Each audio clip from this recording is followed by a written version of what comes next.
Hello everyone and welcome back. There's very few vampires less intimidating than Arrow. As one of the 3 Volturi leaders, he's at the head of the table for enforcing vampire laws in order to protect his race from the threat of extinction. After all, that is the Volturi's directive, a rather well-known and open message from them to the vampire world. Or at least, that's how it started. As many of you are aware, the Volturi rose to become the most dominant vampire coven, with a taste for adding exceptionally gifted vampires to their ranks in order to not only strengthen their power, but more so to prevent them from losing it.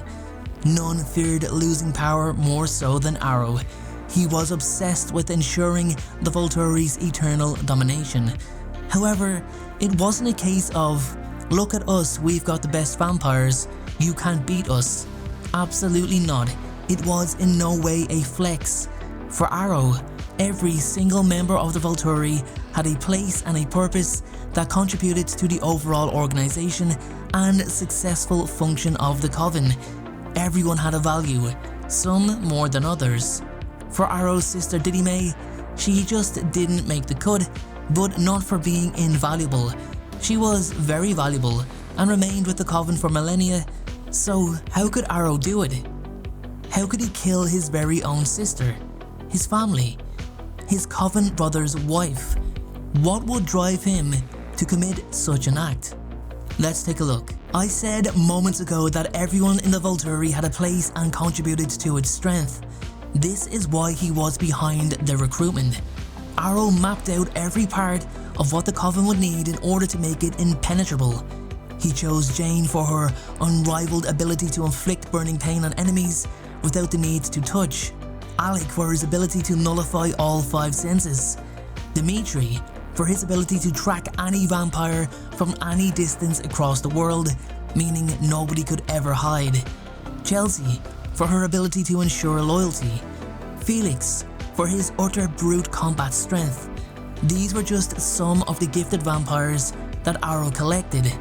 When an incredibly gifted vampire emerged into the world, it wasn't long before Arrow sought to recruit them, and he wouldn't stop until he got the individual he wanted, with his go-to plan being the old plant law-breaking evidence surrounding the coven that his desired vampire was a part of, which led him to pardoning that vampire after destroying their coven for treason or some other verdict.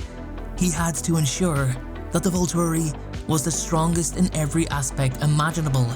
There could be no weak link or weak point that would leave them vulnerable. Fellow Volturi founder Marcus had the ability to identify the relationship between people, meaning he can sense the strength of loyalty they will bring. He knows if they are deceitful, liars, manipulators, or can be manipulated. He was indispensable to Arrow, meaning he was indispensable to the Volturi. Arrow needed to know who was trustworthy and who wasn't. His sister Didyme also had her own unique gift. She had the power to make others feel happiness and joy. This power was extremely beneficial, especially for those who had been saddened by an unforeseen event, or basically anything that could get a person down in the dumps. Or you could continue to make someone just feel happy all the time, which is what Didyme did with her husband Marcus. However, the power to make someone happy is of little to no use with Arrow. Who does he care about making happy? He only wants order, power, and allegiance. So, let's just weigh this up. He has one vampire who he views as irreplaceable, and one vampire he sees as dispensable, even though she was his own sister. These 2 vampires were married and basically eternal partners. Arrow still loved his sister, and he had Marcus by his side. What could possibly go wrong? Well, nothing, until of course, the indispensable vampire wants to leave with his dispensable wife. So, here's what happened. Marcus and Didyme had been part of the Volturi from its earliest days. They had grown rather tired of life in Volterra and enforcing laws, as Caius and Arrow's grip on power grew tighter and stronger. They wished to leave the Volturi to explore different parts of the world and return in a few decades, maybe a century. It was not permanent. Putting the coven first, however, they went to Arrow to discuss their potential plans to leave, and Arrow happily gave his blessing, wishing them well and looked forward to them rejoining the Volturi whenever that may be. Marcus and Didyme were happy to leave on good terms and went to arrange their departure. However, this was all a ruse by Arrow. He had no intention of ever letting such a departure happen, and that was all down to Marcus. If we go back to what I said about each Volturi member having a place and a purpose, well, some ranked a lot higher than others, and Marcus was at the very top of that list. For starters, he was a Volturi leader. What would people say if one of the 3 leaders just decided to part ways? What rumours would develop? Is there a rift between the 3 leaders of the Volturi? Is there infighting in the Volturi? This could make the coven appear very vulnerable. In addition to losing someone of Marcus's power, being able to identify loyalty, deceit and the overall strength of relationships would in fact make the Volturi weak in Arrow's eyes because he had nobody else like Marcus in the ranks. Arrow believed that Marcus's departure would fundamentally fracture a part of the coven's spine. Didyme, on the other hand, we know he didn't value her highly, but she was his sister, so he was happy for her to remain, not believing she would ever cause trouble, until she did. Arrow therefore orchestrated her death in order to prevent Marcus leaving.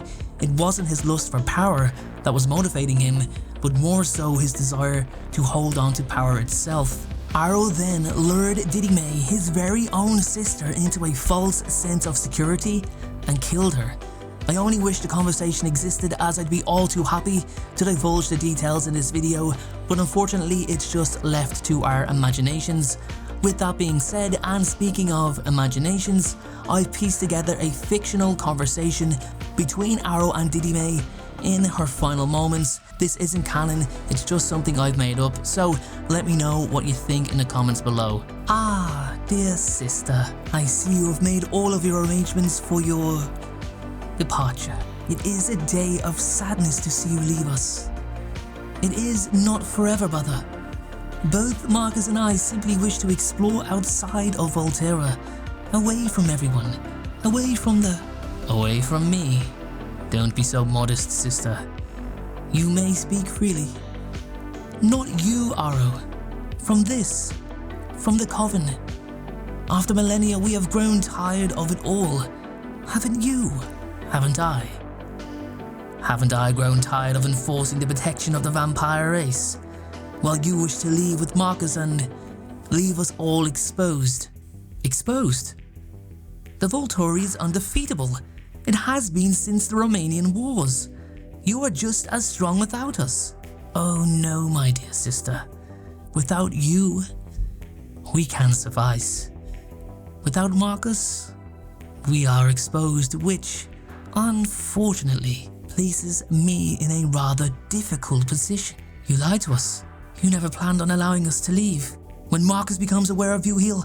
Oh no, my young one. Marcus won't be informed of the sort. Did you really think I would allow my own sister to deliver such a blow to our structure? Your actions would have made us appear weak. I cannot allow that. Ah, Felix. Just in time. Goodbye, my dear sister. I will miss our conversations. Brother, you can't. Arrow, wait. I will inform Marcus we should stay. Just allow me the chance. Oh no, sister. You know more so than most. The Volturi do not offer second chances. Farewell. So guys, that would be how I'd see it happening, but as I've said, this was purely fictional. This conversation didn't happen, it's not canon, I just made it up for the entertainment purposes of this video. The actual story is canon though. So why didn't Arrow feel guilty? The question has a pretty simple answer. Time. Arrow views time in a different manner than most. He judges things over the course of eternity and not one human lifetime. He knows the decisions he's made are to benefit the prosperity of the Volturi over the next couple of millennia. Killing his sister was one action of thousands he will make going forward. Arrow will not let anything, even the smallest thing, challenge his power. He does not defend an attack, he kills it at the root. before it ever has the potential to cause an issue, which is what made him so incredibly strong as a leader. He feigned deep concern for Marcus over Didyme's death and assisted him in years of investigation in order to find the perpetrator, when it was him all along. Marcus lost all desire to continue existing as a vampire after Didyme's death. His loyalty to the Volturi was ensured by Arrow through Chelsea's supernatural gift. This was the reason Marcus says, "Finally," in Alice's vision. If you want to check out the full, detailed video on what Marcus went through following Didyme's death, you can do so by clicking the card here.